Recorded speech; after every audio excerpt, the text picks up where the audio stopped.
neza ibi bintu. Yesu yavuze ko azagaruka igihe abantu bazaba batabyitayeho na gato, kandi avuga ko azagaruka nk'umujura nijoro, nta kuburirwa, nta guhabwa amahirwe ya kabiri, nta kubwirwa ngo wihane cyangwa uhindukire. Ariko ikibazo gikomeye ni ikihe se? Si uko nta bimenyetso yavuze se?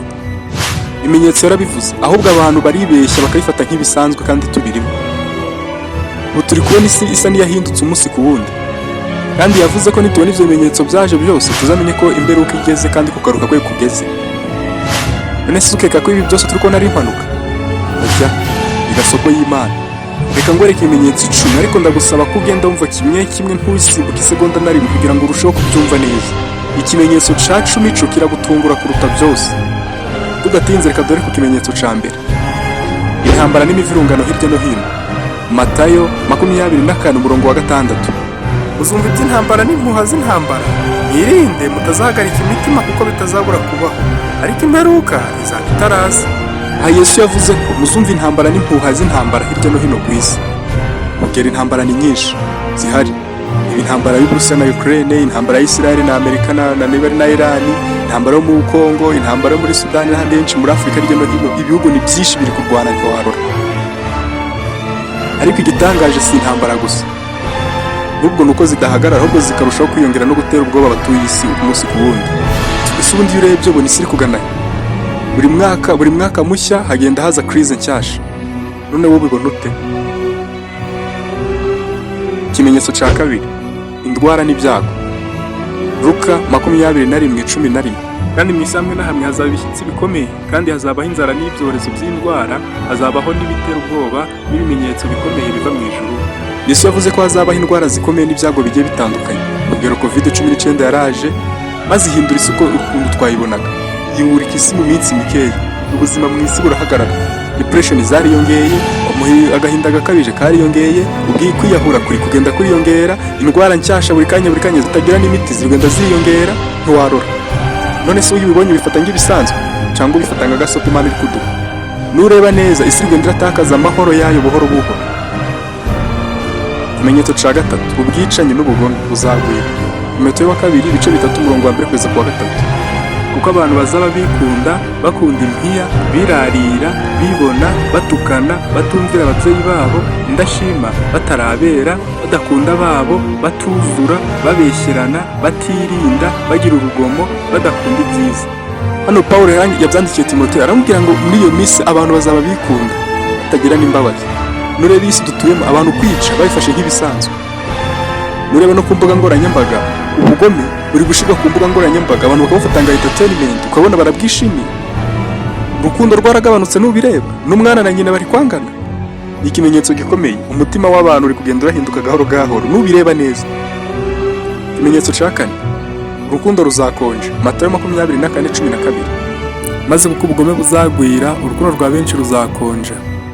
Urukundo rwa benshi rwarangije gukonja. Divorce ni nyinshi kuruta ubukwe buri kuba. Ubushuti bw'ubumamano ni bwinshi, baragwiriye mu bantu.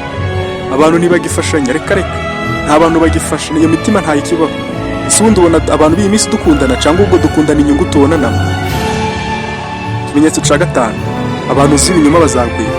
Matayo 24:11. N'abahanuzi b'ibinyoma bazaduka abayobye benshi. Abahanuzi b'ibinyoma baragwiriye ndetse bari kuyobya benshi. Abahanuzi b'ibinyoma, amasezerano y'ibinyoma, kandi biri mu mayero gushaka amafaranga. Ariko ntakubwira ikintu gikomeye ubu ngubu, si ukubura abigisha, oya, si ukubura abantu bababwira ko muri kuyoba, oya, ahubwo ni ukubura ubwirinzi bwo kudatandukanya ikinyoma n'ukuri. Nico mwagakwiye gushaka, kumenya gutandukanya umuntu uri kubabwiza ukuri, mukamenya gutandukanya umuntu uri kubabwira ikinyoma, mukamenya gutandukanya ikibi n'icyiza, mukabona ubwo bwirinzi. Kandi ubwirinzi ndandu wabukura ni muri Yesu, ni ukumusaba Mwuka Wera akakuyobora, ukamenya gutandukanya, akaguha ubwirinzi bwo gutandukanya ukuri n'ikinyoma. Reka nkubaze, muri ibimenyetso 5 maze kuvuga, niki wumva kikukoze ku mutima? Andika umubare wacu muri comment, kandi ukikanda na like, usige na subscribe. Ikimenyetso cya 6, icyaba zacita icyiza. Yesaya 5:20. Bazabona ishyano bita ikibi cyiza n'icyiza bakacyita ikibi. Umwijima bawushyira mu cyimbo cy'umucyo, n'umucyo bakawushyira mu cyimbo cy'umwijima. Ibisharira babishyira mu cyimbo cy'ibiryohereye, n'ibiryohereye bakabishyira mu cyimbo cy'ibisharira. Umuhanuzi Yesaya yari yabivuze ko bazafata ikintu kibi bagenda baracita icyiza. Nureba muri iyi minsi nibyo byadutse. Abantu bari gukora ibyaha bakabakomera amashi. Umuntu akavugira mu ruhame rw'icyaha yakoze, ukumva nta nubwo afite n'ubwoba bwo kwicuza, ukumva nta n'icyo bimuciriye urubanza, ahubwo ukumva bari no kumushima. Mbese gukora ibyaha byabaye nk'umuco, mu gitondo tubyukiramo, ni saa sita tubyirirwamo, nijoro tubiraramo, nta mutima uducira urubanza. Nuvuze ukuri kurimo kurwanya. Bibiliya ikabonwa nk'iya kera. Nureba neza urasanga isi irimo guhindura standard y'ubuzima yabagamo. Ikimenyetso cya 7, gukunda amafaranga. Timoteyo 1:6.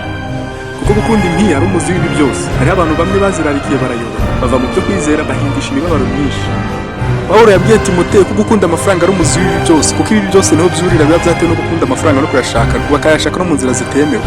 Nureba neza isi turimo, abantu bari gukorera amafaranga kuruta Imana. Bari gushaka ko bakira kuruta ko bakira mu gakiza. Nureba neza, ubukire no kwamamara nibyo abantu barashize imbere kuruta ukuri. 8. Ubumenyi buzagwira. Daniyeli 12:4. Nuko Daniyeli bumva igitabo gifatanishwa ikimenyetso kugeza igihe cy'imperuka, benshi bazajarajara hirya no hino kandi ubwenge buzagwira. Nureba neza, ubumenyi bwaragwiriye bwabaye bwinshi. Haje za AI, haje za interinete, tekinoloji yarazamutse, ibintu birihuta kurusha uko abantu babyumva.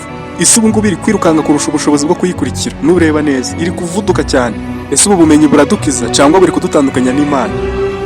Ikimenyetso cya 9, ubuhamya buzagera hose. Matayo 24:12. Kandi ubutumwa bwiza bw'umwami buzigishwa mu isi yose. Ubu buhamya bwo guhamiriza amahanga yose, nibwo imperuka izahera ku isi.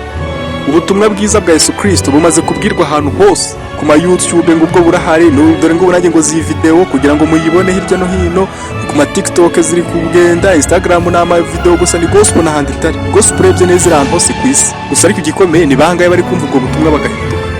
Icyo Yesu yavuze cyageze ku rwego isi ibasha kukibona mu kanya gato. Ubundi ibi bintu Yesu yavuze bigeze kuri level yuko isi yose ishobora guhita ibona ubutumwa mu kanya gato. Ikimenyetso cya 10, abantu kuba batiteguye.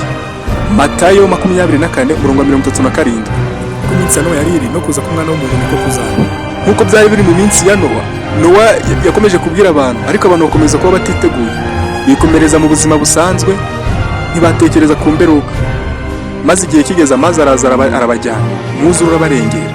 Natwe muri iyi minsi tumeze nk'abantu bo ku bwa Nowa, ntabwo turi kumva iby'ijambo ry'Imana byo ari kutuburira ngo duhinduke. Uyu munsi niko tumeze pe. Abantu bari mu bikorwa byabo gusa ntibiteguye, bibereye muri ibyo bikorwa byabo, bakomeza kwibera mu bibanezeza. None se ibi bintu byose iyo ubirebye ukeka ngo ni ibintu biri guhurirana? Oya. Ukeka ngo ni amahirwe? Oya, ahubwo ni gasopo Imana iri kuduha. Ibimenyetso 10 ndetse n'ibindi byinshi ndabashe kuvuga, niba ngombwa nzashira mu yindi video izakurikiriye. Ni gasopo Imana iri kuduhereza ngo duhindukire, ugaruke, kuko ibi bintu byose Yesu yarabivuze. Ahubwo ikibazo nakubaza, uriteguye? Niba witeguye byandika mu munsi ati ntiteguye. Reka dusenge. Data wo mu ijuru, ndagushimira ko uduha umwanya wo kongera gutekereza.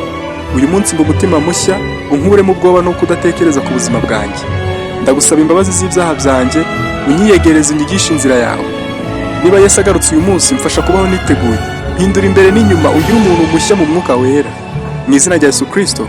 Amen.